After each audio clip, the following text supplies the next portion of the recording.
Have you ever wondered how cassette has managed to survive until now? Because there was a good period of time, say 10 years or so, when you couldn't go in any store and buy a new pre-recorded cassette over the counter. Record stores didn't have any cassettes on their shelves. They didn't have shelves to put the cassettes on. They took those out. But you can still get a cassette made up nowadays, pretty much as they always were. There's still companies duplicating these. There's still people making the shells. There's still people making the tape to go in the shells. It's all still there.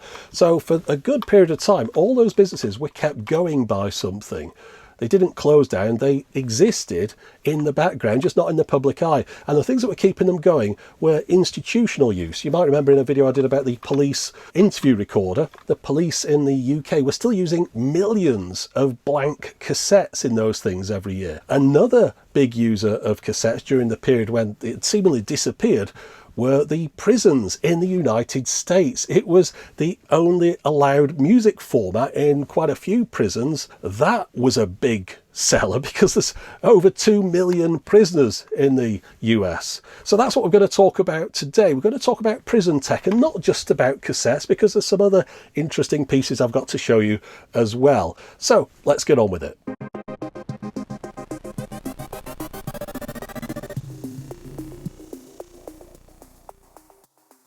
The reason that they went for cassettes rather than CDs apparently was that there was a belief that a CD could be broken and made into a nice sharp weapon, whereas you couldn't do that with a cassette. But these rules are very arbitrary. I mean, you know how institutions get. You get these kind of out-of-date rules that nobody changes and don't really make much sense. Things have moved on a bit since. I believe you can use CDs now if you wanted to in many of these prisons.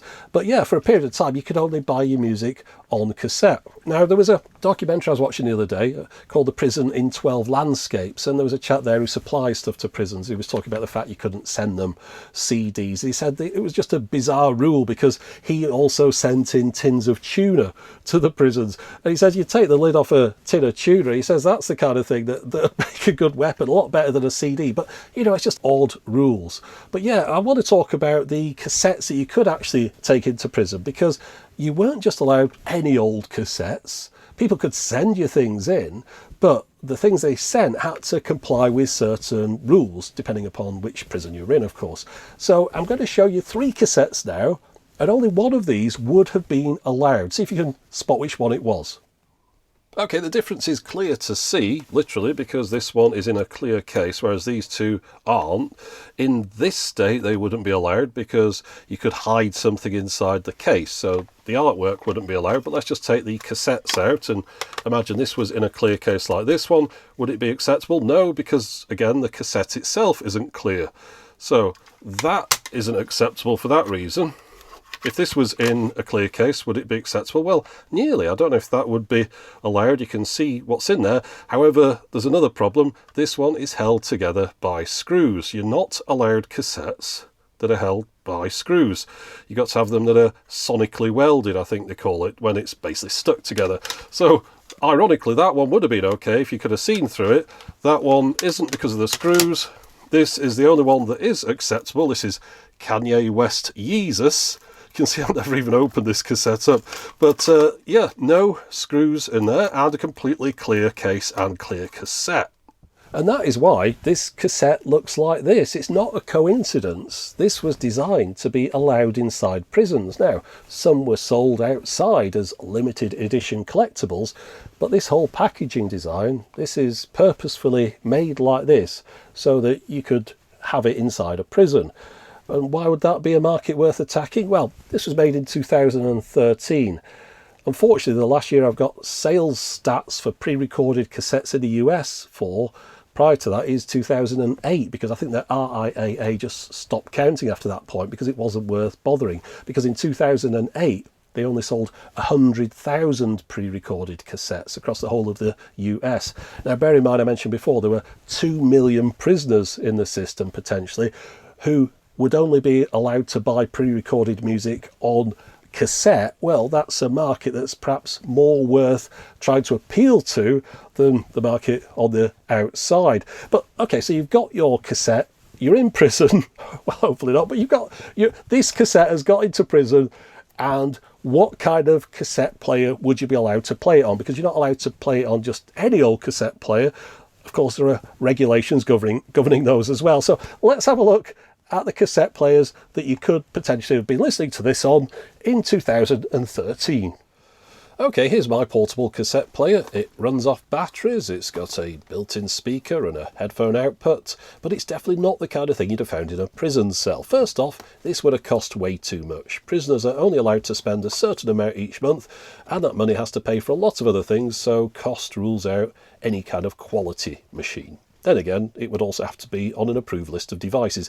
This wouldn't have made it on there. It's far too much of a target. You don't want any kind of prestige objects inside a prison, things for other inmates to covet and fight over. In addition, it's got a metal case and really has quite some weight to it, so in the wrong hands it could do some damage. So here's your list of requirements. Your tape player needs to be cheap, unimpressive and ineffective as a weapon. So this is more like the kind of device you'd have. Cheap, plasticky, not very desirable. But there's just another problem with this one still. It's got a case that you can't see inside. Just like the cassettes, they don't want you to have devices that you could hide contraband in. So you need transparent electronics as well. And that's where something like this comes in. This is the kind of cassette player you'd be allowed to use in your prison cell. Now, it seems like even prisons have moved on from cassettes. There were a number of websites that used to put custom cassettes together for you and send them off to inmates. All those links that I've looked at now seem to be dead, although some of them only as recently as, say, 2019. So it seems like things have moved on, but only relatively recently.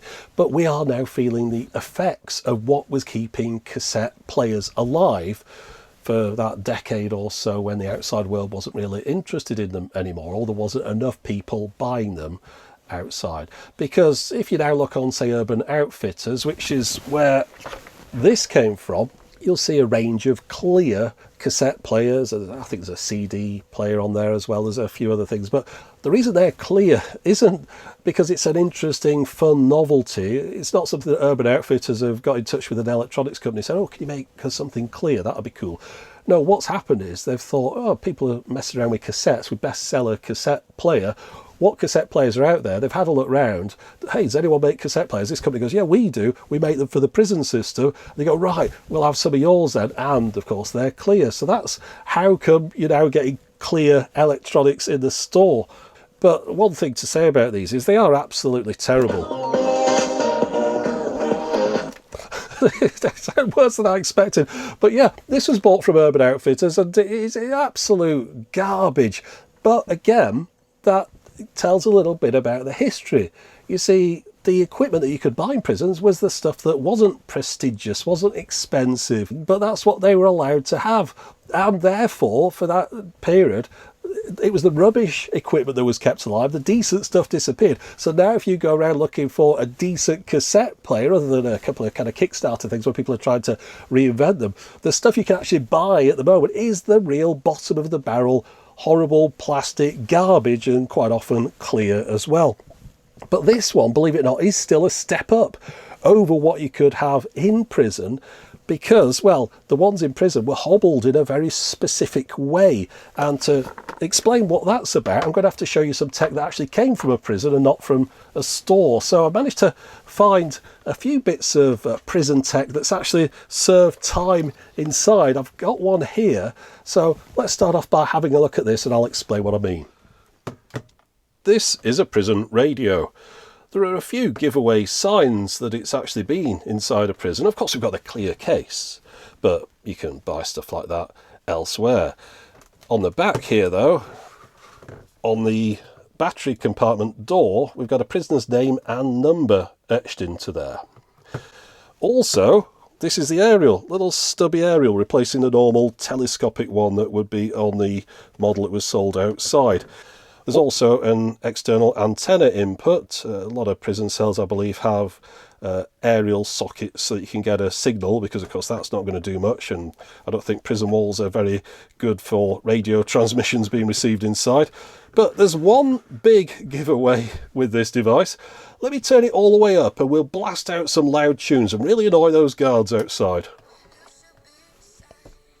That's it. That's as loud as it gets. And it's not faulty, it's been spec'd up like that for that very reason. You don't want a load of people turning the radios all the way up and annoying each other, perhaps cellmates or the guards. So yeah, it goes just about loud enough so that if you put your ear next to the speaker, you can hear what's on it. But really, I think most people would be using the earphone socket. In fact, radios in prisons were, and probably are still, a big deal. The New Yorker in 2014 ran an article entitled "The iPod of Prison." It was referring to a radio, the Sony SRF-39FP. Apparently this one was the inmate's favourite because it would provide 40 hours of playback from one AA battery, which is important when you've got limited funds. And crucially, it also had great reception, even in difficult conditions. The article went on to talk about how Sony, though, were phasing out that model of radio in favour of a newer one with a digital tuner. But despite being more modern, that new radio was proving less popular with inmates as it used two AAA batteries. And that digital radio was this one. I don't think these are made anymore, but this is the Sony SRF M35FP. It was available outside prison as the SRF M35. The FP stands for Federal Prison. Of course, we've also got the regulation transparent case. Etched along the bottom of this is a prisoner number as well, so this one has served its time, and it also tells the time on the top there. It's got presets on here. It's actually a really nice little radio, this one. Of course, there's no speaker on it, so you'd have to plug your headphones into there, and I think it would have come with transparent earbuds.